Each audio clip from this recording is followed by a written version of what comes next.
Heard from another candidate. That was your 30 seconds. I've heard a lot of bad ideas focused on, but I don't think that's why folks. Ms. Morales, that question goes to you. Thank you. On May 29th, 2020, I watched in horror as both of my children were pepper sprayed by the NYPD. Within an hour and a half, I watched in horror again as my son was physically assaulted by the NYPD. At the time, we were all together exercising our civil rights.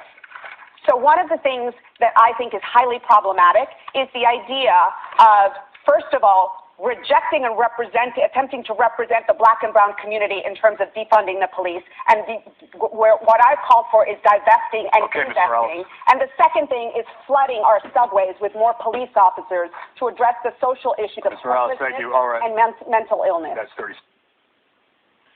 I don't and never will allow stop and frisk to be returned and abuse people.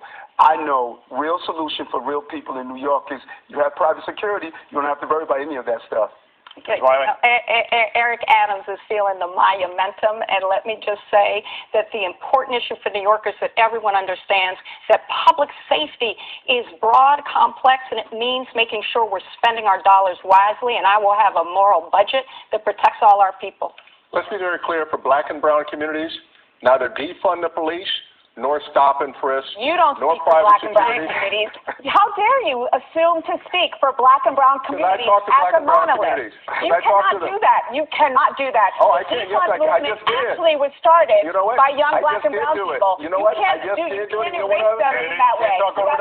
I'm going to do it again. It's not the truth for the community as a whole. I'm going to do it again. Black and brown communities do not want either defund or stop and frisk. You are not speaking for all black and brown communities because I am a member of that community, and you are certainly not speaking for me. Okay, let's exclude you. All right, let's exclude you. Candidates, I need to stop you, candidates, only because we need to give you, Ms. Morales, and you, Mr. Donovan, a chance to answer that original question. Worst idea you've heard from another candidate. Mr. Donovan?